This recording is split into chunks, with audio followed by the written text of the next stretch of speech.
घर में पैसा नहीं आ रहा है। काम चला हुआ है। कमाई अच्छी हो रही है, पर पैसा पानी की तरह चला जाता है। आता है और चला जाता है।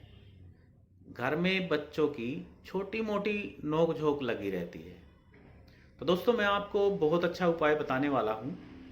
आप वीडियो को पूरा देखना, अच्छा लगे तो लाइक करना और सब्सक्राइब जरूर कर लेना। मेरी माताएं, बहनें, भाई, इस चैनल को सब्सक्राइब जरूर कर लेना। दोस्तों, उपाय कोई बड़ा उपाय नहीं है, पैसा खर्च होने वाला नहीं है, डरिए मत आप।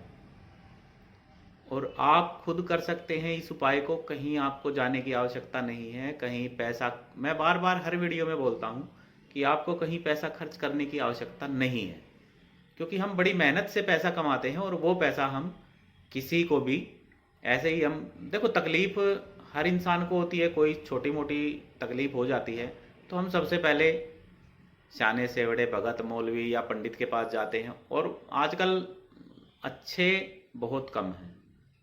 मैं ये नहीं कहता कि अच्छे नहीं हैं, अच्छे बहुत कम हैं। सही बातें बताने वाले बहुत कम हैं।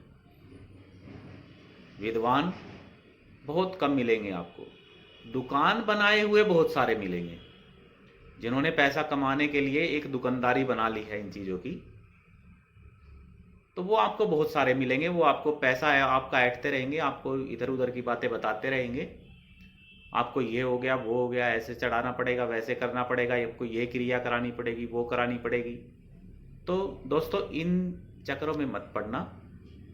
और आप अपना पैसा बड़ी मेहनत से कमाते हैं, अपने पैसे को वेस्ट ना करें। और आपको थोड़ा बहुत करना है तो आप अच्छा उपाय करें जिसमें कुछ बेनिफिट लगे। तो दोस्तों, आप इस उपाय को एक बार करके देखना। अगर जो ऐसी सिचुएशन से आप गुजर रहे हैं तो आप इस उपाय को जरूर करना। ये आपका ही है, आपके पूर्वज पितर देवताओं का ही उपाय मैं आपको बताने वाला हूँ। और इसके अलावा मैं कुछ नहीं बताने वाला हूँ इस वीडियो में, क्योंकि सही मायने में उपाय ही यही होता है। देखो, मैं ये नहीं कहता कि मैं ही बहुत बड़ा विद्वान हूँ। मैं ऐसा नहीं हूँ कि मैं कोई पंडित वगैरह, कोई शाना सेवड़ा भगत हूँ। जैसी मेरे गुरु ने विद्या मेरे को बताई, शिक्षा दी मेरे को, वैसी ही मैं माता काली की पूजा अर्चना करता हूँ। और जो उपाय मैंने खुद किए हैं और मैंने और भाइयों से भी कराए हैं, उनको बेनिफिट हुआ है, वही मैं आपको वीडियो बना के बता रहा हूँ। तो दोस्तों, उपाय क्या है? छोटा सा उपाय है और आप करेंगे तो आप ये कहेंगे कि बहुत अच्छा उपाय है, बहुत ज़्यादा बेनिफिट होने वाला है आपको ये उपाय करके। तो दोस्तों, करना क्या है आपको? अमावस्या का उपाय है, आपके पूर्वज पितर देवताओं का। जोत तो उनकी, आप जोत पूजा जो होती है वो तो आप हर रोज भी करते हैं और करनी भी चाहिए। आप किसी की छोड़ दें, पर अपने पूर्वज पितर देवताओं की कभी जोत पूजा नहीं छोड़नी चाहिए किसी के बहकावे में आकर के। क्योंकि पितर देवता, ना ही कोई पितर देवताओं को बांध सकता है, ना ही उनको कोई रोक सकता है, और ना ही वो कभी कह देते हैं बहुत सारे कि भाई प्रेत बन गया है आपका पितर, भूत बन गया है, या जिंद बन गया है, या कुछ और बहकाने लग जाएंगे। देखो, ऐसा नहीं होता है। पितर देवता का स्थान बहुत बड़ा होता है। वो ऐसी उस इस योनियों में नहीं जाते हैं जो उन्होंने जो कह देते हैं भाई ऐसा ऐसा हो गया है। देखो, वो फालतू की बातें हैं। आपको करना क्या है उपाय? आपको 1.25 किलो दलिया लेना है। अमावस्या से पहले दिन आप देख लेना कैलेंडर में कि अमावस्या कब की है। वैसे तो आपको पता लग ही जाता है, क्योंकि अमावस्या को हम पितर देवताओं की अपनी की जोत पूजा जो होती है, हम उनको भोग वगैरह भी देते हैं, रोटी भी निकाल के देते हैं जो गाय को देनी होती है। देखो, वो आपको जो कर रहे हैं ना, वो आप वैसे ही कीजिए, लेकिन उसके साथ छोटी सी चीजें और लगानी है आपको। आपको करना क्या? अमावस्या से पहले दिन 1.25 किलो दलिया, गेहूं का दलिया होना चाहिए। 1.25 किलो गेहूं का दलिया और पाइया गुड़ 250 ग्राम आपको ये ले लेना है। और 1 लोटा जल का भर लेना है। 1 लोटा जल का भर लेना है। शाम को ही आपको करना है ये। अमावस्या से पहले दिन आपको ले करके शाम को गुड़ को ऐसे ही रख देना है। दलिया है उसको पानी में आपको भिगो देना है। बाल्टी में डाल के भिगो दीजिए आप, या कोई बर्तन आपका जो भी है आप वो देख लेना, उसमें आपको भिगो देना है। गुड़ को नहीं भिगोना है, गुड़ को ऐसे ही रखना है आपको। और 1 लोटा जल जहाँ पे आप उसको भिगोगे साफ स्वच्छ जगह पे रखें। ऐसा नहीं कि आपने वॉशरूम में बाथरूम में रख दिया, वो गलत होगा, वो ठीक नहीं है।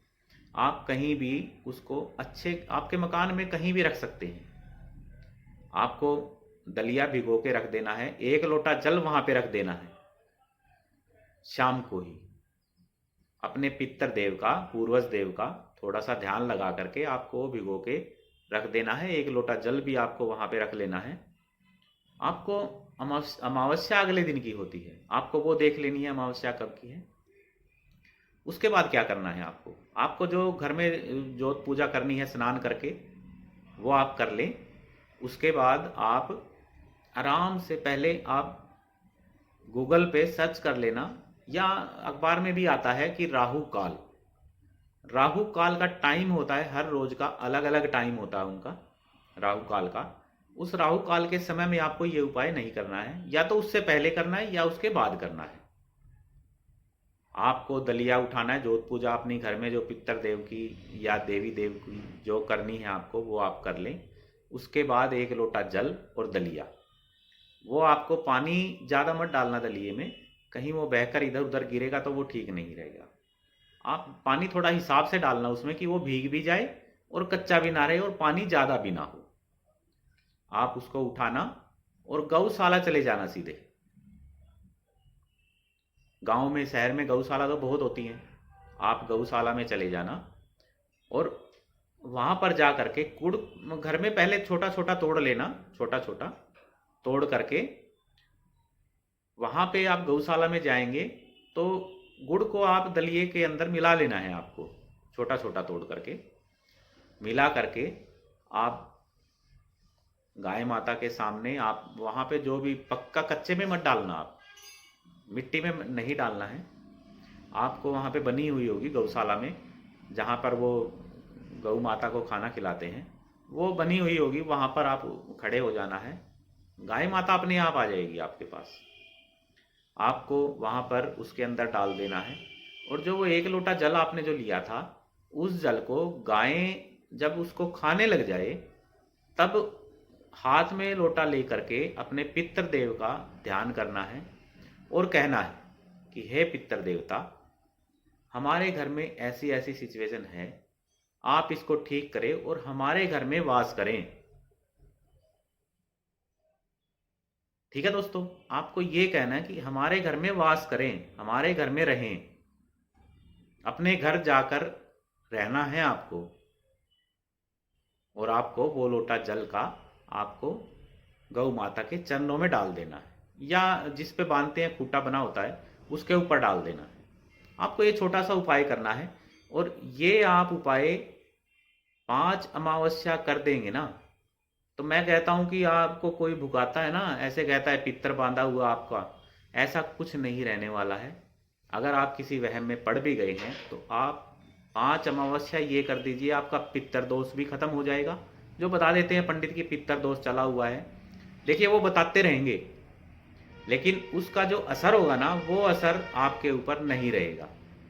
वो बेशक कितना भी बताएं, आप ये पक्का सोच लेना कि कितनी बार भी आप पंडित के पास जाएंगे ना, तो वो आपको पितर दोष, सबसे पहले किसी शाने से बड़े भगत के पास जाएंगे तो सबसे पहले आपको पितर दोष ही बताएंगे वो, क्योंकि ये एक दुकानदारी बनी हुई है। तो दोस्तों, आप अपने पूर्वज पितर देवताओं को ये 5 अमावस्या ये उपाय कीजिए। और आपको पहली अमावस्या आप करेंगे ना, उसी में आपको बेनिफिट लगने लग जाएगा। आप ये कहेंगे कि भाई बहुत अच्छा उपाय है, बहुत बेनिफिट होने वाला है आपको, इसमें बहुत फायदा होने वाला है। सभी बच्चे जितने भी हैं प्यार से रहेंगे, घर में लड़ाई झगड़ा भी नहीं होगा छोटी मोटी बातों का, और कोई बुरी चीज़ होगी तो वो भी भाग जाएगी। बहुत अच्छा उपाय है, आप इस उपाय को कीजिए, बहुत ज़्यादा बेनिफिट होगा आपको। ठीक है दोस्तों, जय माता की।